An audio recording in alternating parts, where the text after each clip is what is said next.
Hi guys, Model Muppet here, how you doing? Today we're having a look at the Elder Scrolls Online. Going to be concentrating on player versus environment, teaming up with other people, etc. But before I do that, let's just have a quick look at my first experience in PvP.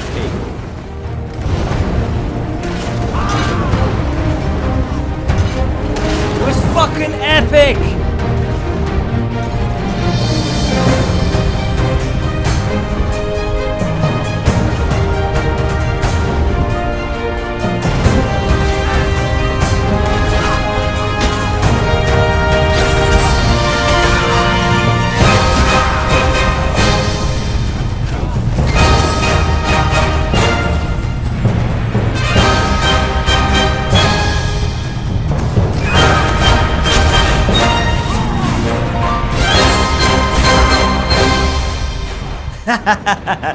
yeah, I died. It was a combination of me not really knowing what I was doing, being a very low level, and just kind of charging in when I really shouldn't have been.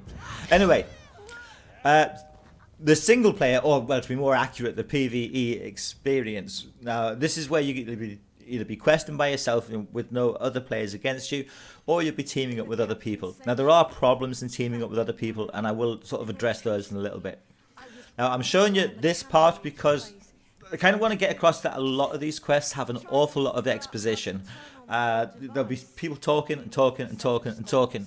And in between these, you'll be walking and walking and walking and walking. And so what tends to happen, if you're anything like me, is you will actually skip through all these conversations. But if you do like to enjoy that sort of element of storytelling, it has been done reasonably well. And it's there, but you can kind of like just skip through all those sort of options if you want.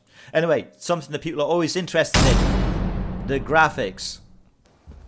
Some people are saying that the game is really ugly, some people are saying that it's beautiful, and I kind of think it's a mix of both. So there's some beautiful lighting effects in it, and the bloom kind of, it makes up for some of the less good graphics.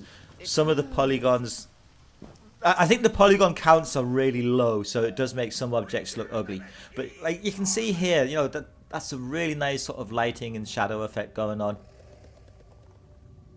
So some of the graphics are excellent, and some of them ain't so great. But graphics don't make a game. Gameplay does. I am actually really enjoying every little battle. You know, every little battle is interesting, as long as you're not fighting people that are obviously way over your level or way under your level. They present a reasonable challenge, and they've got enjoyable mechanics. The character that I am playing here is a Nightblade, so he's a kind of like a thiefy, surprise attack kind of dude. He has mechanics of being able to cause stuns, etc. That stun I actually did on that enemy there was he was doing a power attack, and that is sort of signified to you, and if you block a power attack it gives an automatic stun. Now it's kind of funny, sometimes I'll be watching other people play and they don't do the things that I do. They don't dodge roll out of the way of attacks, and they don't sort of do the block at the right time to get the stun and that kind of thing. Now I do not set myself up as an expert player, but it's those are the sort of mechanics that make every sort of little engagement really enjoyable for me. Now, I mentioned about questing. Hold on, just hang on a sec here. See, I kind of go invisible. They don't know where I am. Dodge roll out of the way of attacks. It's just awesome fun. And down you go. You feel like a badass, which is kind of what you want in games like this. What do you think of my character, by the way? I've tried to make him look like a really sneaky, vicious little bastard, and I think I've kind of achieved that. So, anyway, questing with friends. Now, this particular quest that I'm on, if you were to be online with a friend at the same time, and you both went and sort of started this quest together, you'd be fine. You'd be able to complete it together from beginning to end, no problems. But say I was on this game and I did this quest, and then one of my mates came on after I completed it, we wouldn't be able to do it together. So you kind of have to seek out quests that you can do together, or plan it so that you play with certain characters together, and just sort of go through the different journeys together, which it's not a massive thing, but I think that it could have been made a lot easier. You know, the whole sort of grouping up, until you kind of get to know what you're doing, you'll be puzzled about why you can't team up with somebody for something. It's not clear. It doesn't tell you, you know, if you do this quest, you won't be able to do it again with friends. And you know, there's no kind of messages like that at all in the game. But when you are questing together with friends, it is incredible fun. It really is.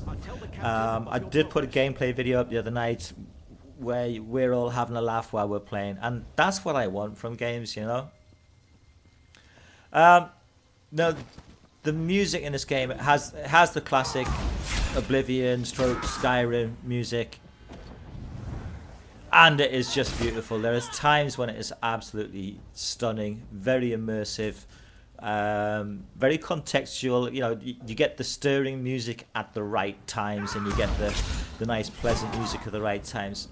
And when the weather system is nice and you're just kind of riding around looking for something to do, looking for quests, looking for resources and materials, it's just a very, very pleasurable experience. Now, some of my viewers have been asking me about, is it worth it? And this is a really hard question to say, a really hard question to answer. I don't think that the subscription model was a good decision, and certainly not in conjunction with other elements, like having to pay for a horse unless you wanted to go a lot of levels without having a horse, but you can buy it as an add-on. I think when you buy a full price game and you're paying a subscription, you shouldn't be nickel and dimed, you know what I'm saying? You should get those sort of things, and I don't think that there's any gamers who are going to disagree with that. I don't think that the subscription model is a great model, because it kind of commits you to a certain amount of game time in that game, and there's a hell of a lot of new games coming out over the forthcoming months, over the next, say, 6 month period, or towards the end of the year. And people aren't going to want to be paying a subscription when all these new games come out. So what is going to happen? Will it go free to play? A lot of people are guesstimating that it will. But when it does go free to play, are people going to be nickel and dimed? You know, there's a lot of uncertainty about these sort of things. I am having a whale of a time. I'm thoroughly enjoying it. Whether I am playing by myself, giggity, or whether I'm playing with friends, or whether we're doing the PvE. I'm kind of enjoying everything. But the game asks a lot of forgiveness. Now, I think sometimes games on a large scale ask for more forgiveness because there's so much more content in there to explore. You know, when the world is so absolutely massive, you kind of become a bit more forgiving of some ugly textures or some ugly low polygon count items, etc. At least I do. If you don't feel like that, then I'd kind of say that Elder Scrolls Online isn't for you. Skyrim is prettier, but it's a single player game. But anytime I played Skyrim or played Oblivion, the one thought that was always in my mind was this would be fantastic to play with other people. And it is. It is fantastic to play with other people when you can do it. But once you get your head around how to do it, that's not so much of a problem. But the game doesn't lead you by the hand. Like I say, the combat mechanics, I thoroughly enjoy them. And it doesn't matter what character type I'm playing, whether I'm playing the kind of big tanky type characters, whether I'm playing the sorcerers, who have some very pleasing effects, or whether I'm playing this sort of little evil vicious bastard type character. Really enjoying it. Now, when trying to review a game of the size and scale of the Elder Scrolls Online, it is very difficult to review it when you haven't seen the majority of the content. So just for some sort of where I am talk, I have about 6 characters ranging from level 10 through to level 20. That's a very small chunk of the game that I've played, and I've probably played about 40 or 50 hours. I don't know, I'm not very good at keeping track of that kind of thing, but I think I've played enough to have a good feel for the game. There is plenty of things to do, like crafting, if you enjoy that sort of thing. There are different ways of playing, from stealthy through to just charging in, through to being a conjurer, through to being a dark wizard. You know, there's different play styles there.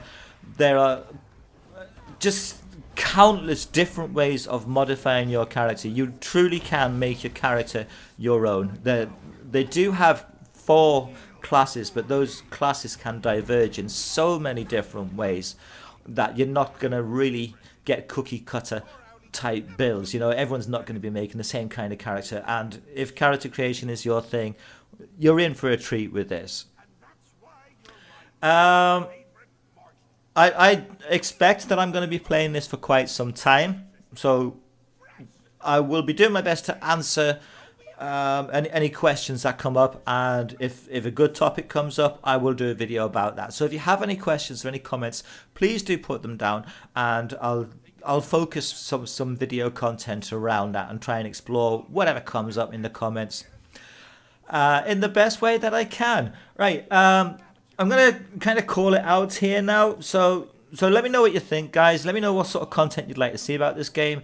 Let me know what you think about the whole subscription model and all this kind of thing. Basically, I don't think it's the best way to go, but I like the game enough to be paying it for some time yet. This is Muppet out. Take it easy. Ciao.